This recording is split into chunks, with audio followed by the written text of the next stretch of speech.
Ground Zero, Chapter 25, Brandon, New York's Bravest. Brandon almost tripped on a high-heel shoe. The World Trade Center stairs were littered with uncomfortable work shoes, handheld radios that got no reception, bulky laptop computers, jackets, anything people had decided they were tired of carrying or wearing after an hour of walking down the stairs. It made the going even slower to dodge all the cast-offs. The crowd stopped moving again, trapped for long minutes between the 17th and 16th floors. A few steps ahead of Brandon and Richard, a woman began to sob quietly. Another woman took her hand and squeezed it. Brandon felt his own tears coming back. How was it possible that he might never see his dad again, when just this morning they'd been eating breakfast together, brushing their teeth together, riding the train together? Richard put his hand on his shoulder. "Hey, kid," he said quietly. "We're going to be all right." Brandon shook his head. How was he going to be all right? How was anything ever going to be all right ever again? "I didn't say I loved him," Brandon said. The tears came harder now, and he turned toward the wall to hide his face. "He told me he loved me, and I never said it back. And now he's—" Brandon didn't want to finish, didn't want to say it out loud. "Now he's going to die." Richard pulled Brandon into a hug. "He knows, kid. Trust me. He knows. And as much as he loves you, he's happier you're down here than up there with him." Brandon cried into Richard's shirt until they had to take another step. He sniffled and rubbed his eyes. "What am I going to do now? Where am I going to live? Your dad said his parents live in Honduras?" "Yeah, but I can't go and live in another country," Brandon said. "I live here." "What about your mom's parents?" Richard asked. "They're really old, and they live in Idaho," Brandon explained. "I've never seen them. I barely know them. I don't want to go live with strangers. This is where I live, where I go to school. New York City is my home." They took another step down and waited again. "If my mom and dad are both gone," Brandon swallowed down another sob. "If my mom and dad are gone, that makes me an orphan, right? Will I go into a foster home?" "It's too soon to worry about any of that," Richard told him. "We gotta worry about getting ourselves out of here first, okay? And maybe your dad will make it out after all." Brandon sniffed and nodded, but he knew that wasn't happening. They both did. Brandon heard cheering from below, and someone called out, "Stay to the right! Firefighters are coming up!" Firefighters! At last! Brandon felt a surge of hope, and he and Richard stepped aside with the others. The first man from the New York Fire Department came huffing up the stairs. He was white with brown hair and bright blue eyes, and he wore a big, bulky black jacket with fluorescent yellow bands and matching long pants and heavy boots. A tall black helmet sat on his head, and he carried a hatchet in one hand and a shovel in the other. On his back was a giant oxygen tank. The firefighter behind him was black, with broad shoulders and stubble on his face. He was just as loaded down, carrying a pickaxe and a huge length of white canvas water hose. Brandon couldn't believe how much gear they were wearing and carrying. It had to be 50 pounds worth of stuff, and Brandon was tired just walking down 75 flights. These guys had to go up that far, hauling all that equipment. The people along the wall burst into spontaneous applause for the rescuers. The firefighters stopped for a moment to wave with gratitude and catch their breath. People patted them on the shoulders and thanked them. "God bless you," a woman said, giving the firefighter next to her a hug. People handed them plastic water bottles they'd been given upstairs, and the firefighters guzzled them down gratefully. "Don't worry, the fire's far above you," the lead fireman told Brandon as he passed. "Keep going, it's safe downstairs." "There's a fire all over the 93rd floor, Brandon told them. "We saw it. You have to get up there. My dad's trapped on the top floor, and the smoke is really bad." The fireman nodded.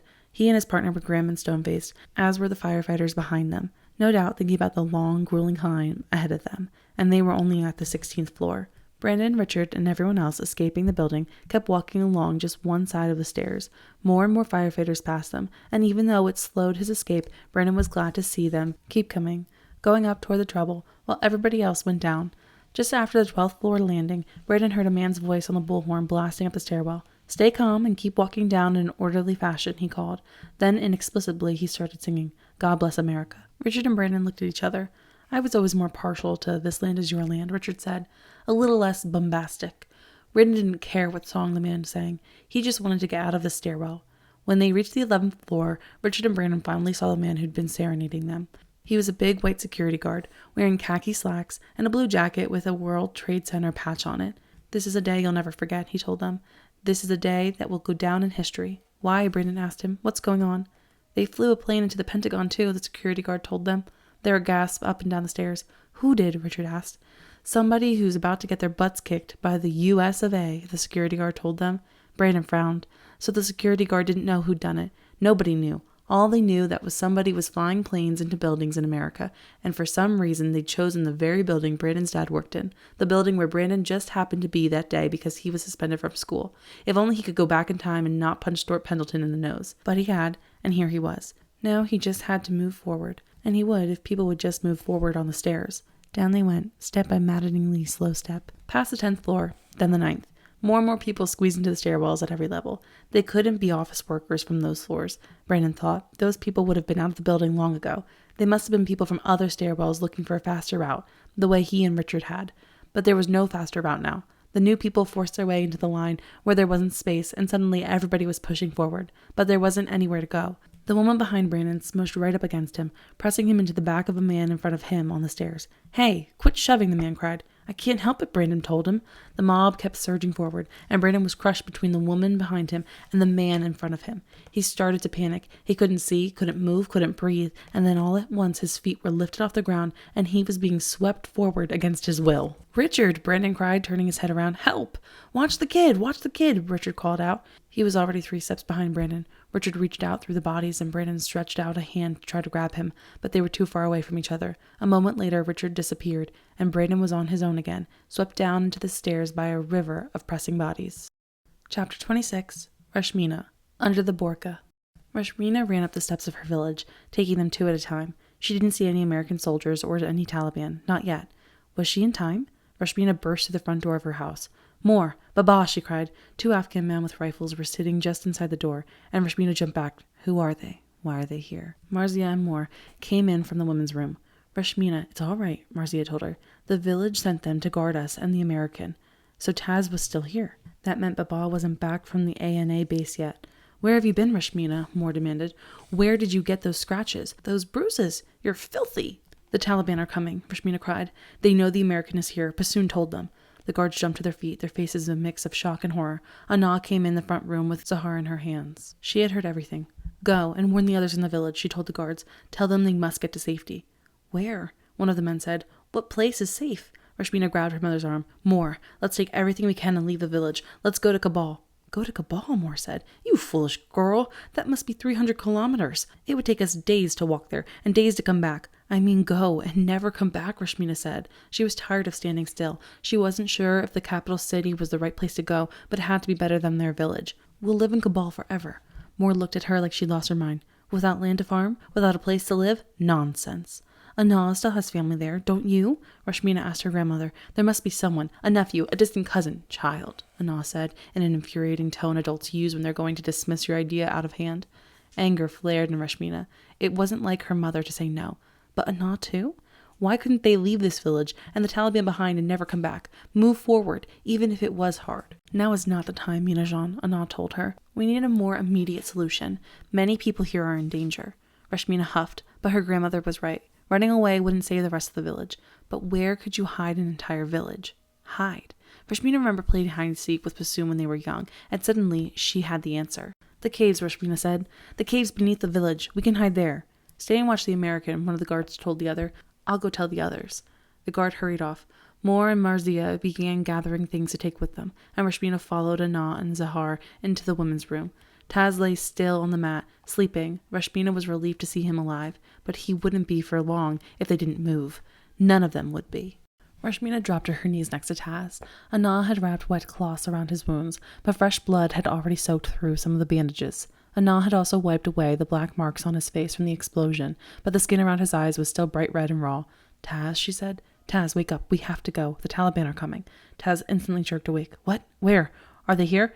"No, not yet. But they will be soon. I'm sorry, but you must move." "Rashmina," Taz said in anguish, in his voice as he blinked. "I still can't see." "I will lead you," Rashmina told him. "Follow my voice like before." Pakow, pakow. They heard shots in the distance. Rashmina knew what that meant. The Taliban were almost here. The guard rushed in from the other room. "We have to go," he cried. The guard helped Taz to his feet. Rashmina frowned.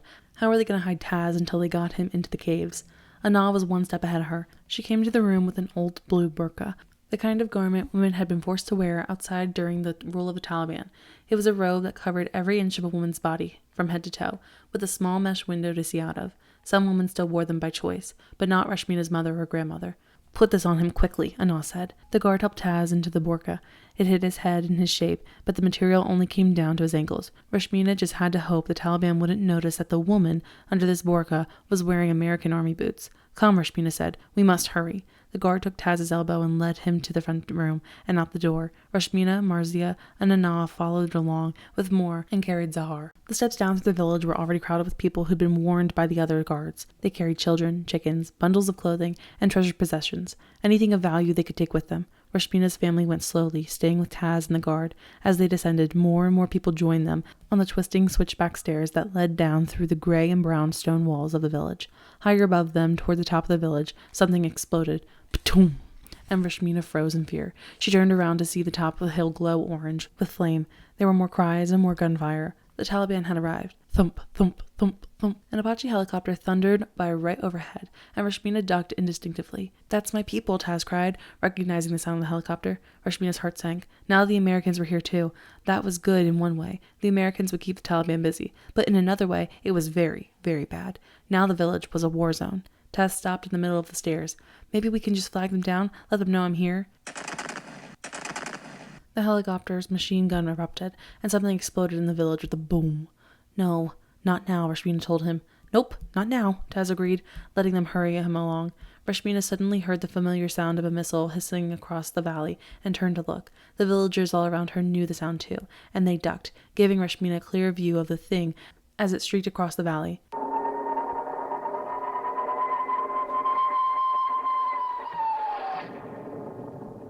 The missile slammed into a house on the hillside, and the building exploded. "No!" Rashmina cried. "Rashmina, what is it? What happened?" Taz asked her.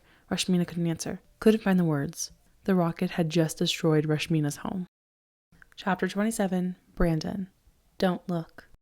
Brandon kicked and fought, trying to get free of the people pressing in on him from all sides. "Help," he cried. "I can't breathe. Please." More people cried out, and from below someone shouted, "Back it up! Back it up!" And then, mercifully, the people on the stairs did exactly that. The lady behind Brandon took a step back, and that was enough to stop pushing him into the man in front of him. Brandon's feet landed on the back of the stairs, and he grabbed the handrail as he fought to catch his breath. "Coming through," Richard cried somewhere up the stairs above Brandon. "I'm trying to get to my kid, please." The people on the stairs parted, and then Richard was there, holding Brandon while they both wept tears of exhaustion and relief. "I just about lost you back there," Richard said. "I promised your dad I wouldn't do that." Brandon nodded. His head was still buried in Richard's chest. He'd been telling the truth when he told his dad he couldn't do this alone. He couldn't survive without Richard either. "How did things clear up?" Brandon asked. "The man with the bullhorn upstairs. When he saw what was happening, he made people stop coming down for a minute. Gave us room to spread out again." "Thank goodness for the man with the bullhorn," Brandon thought. "I'm sorry I crushed you," the woman behind Brandon told him. "I couldn't help it." Brandon understood. So did the man in front of him when Brandon apologized for kicking him. For what it's worth, the man said, "I was freaking out too." There were no stair exits at floors 8, 7, and 6, which made Brandon feel even more claustrophobic.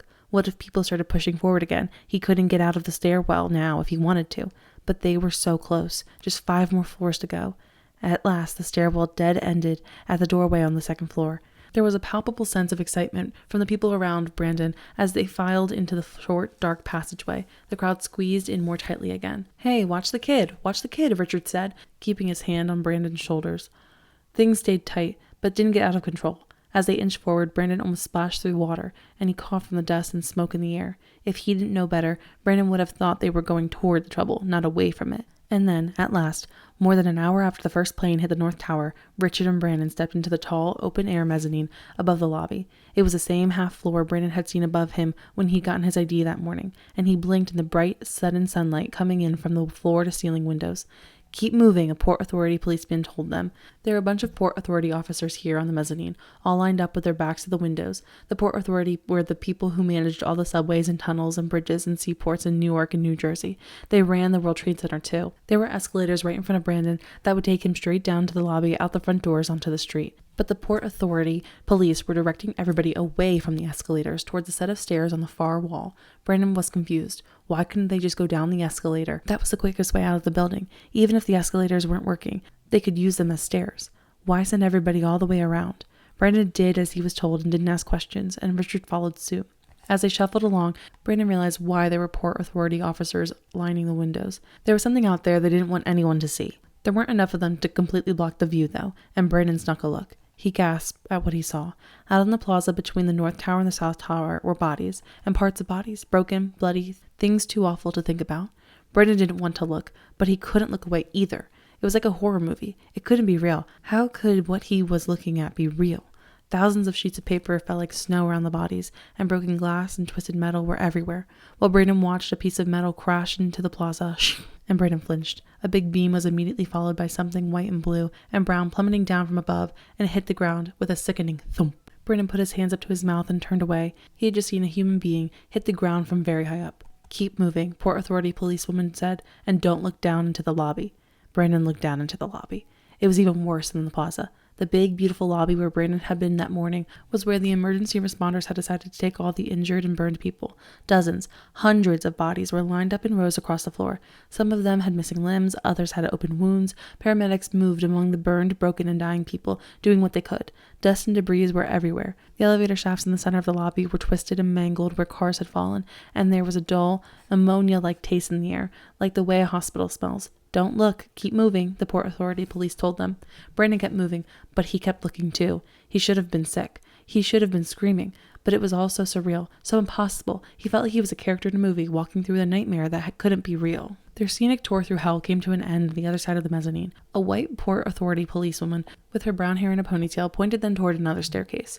"Wait, doesn't this go into the basement?" Richard asked. "Why can't we just go outside?" "We can't take you out through the lobby. It's too full of injured people," the policewoman said, "and it's dangerous right now outside the building." Brandon knew why. Outside through the window, he could still hear what sounded like pebbles and stones raining down on the concrete plaza, but he knew they weren't pebbles and stones.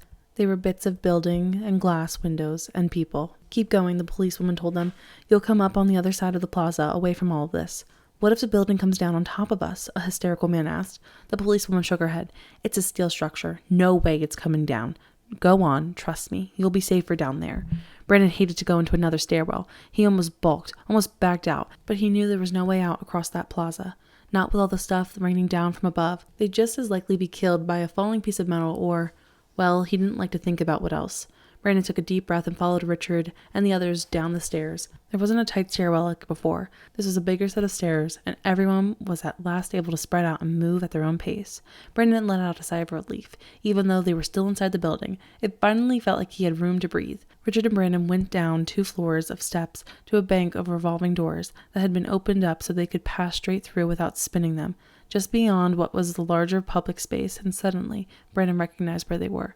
They were back where they started his day, in the underground mall beneath the World Trade Center. Chapter 28, Rashmina, Death Calls. Rashmina stood still, staring at the place where her house had been. People from her village flowed around her like water around a rock in the river. She couldn't even see over their heads anymore, but she could see the black and gray plume of smoke as it rose into the air. Her house, the place where she and her family had been standing just minutes ago, was gone, destroyed, blasted into bits. The house where she'd been born, the house where she spent every day and every night of her life. Not just her house, her home, the place she'd always come back to. Her home was no more. "Rashmina," her mother cried. "Rashmina, move. We have to get to the caves." "Our house more," Rashmina said quietly. "Our home. They blew it up." "They'll blow us up too if we don't go," her mother told her.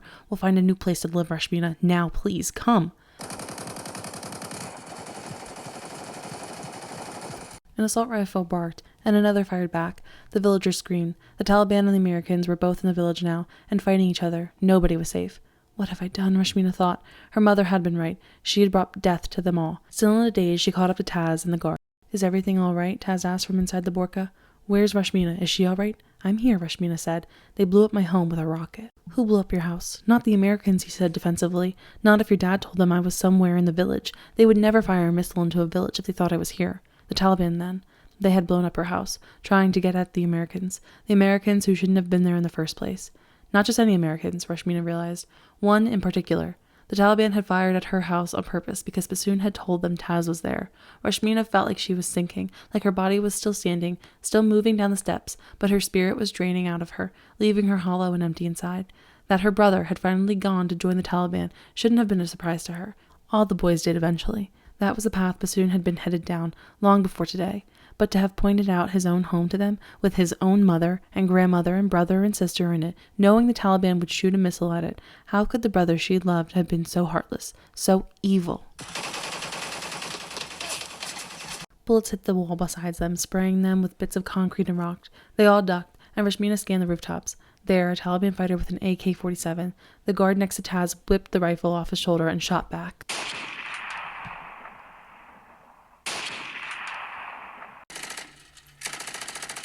Taliban bullets struck the guard and he fell into the ground, dead. She put her hands over her head, bracing for the bullets she knew were coming for her next. But then, an American soldier on a nearby rooftop fired back and the Taliban fighter fell. Rashmina started to call out to the American soldier to tell him that Taz was with him, but at the same moment from the other side of the steps came the sound of another AK-47. The American soldier on the rooftop immediately took cover and traded bullets with his unseen attacker above the line of the frightened villagers headed down the stairs. "Come, follow my voice. Hurry," Rashmina yelled to Taz. Their only hope was to make it to the safety of the caves and then wait out the fight. Huge blasts rocked the village above them, and 3 more houses exploded in the clouds of rock and splinter. Rashmina didn't know if it was Taliban RPGs or the American helicopter, or both. "Don't look. Go, go," an elderly man behind them cried. People bottlenecked at the bottom of the steps, but as soon as the survivors were out into the small path that led along the river, a few people ran into the direction of the Sadabad, just trying to get as far as quickly as possible. But more of the villagers followed Rashmina and her family down toward the caves. The entrance was small and overgrown with brush, but they were all able to squeeze through, even Taz. And then, at last, they were in the dark, ancient caves underneath the village.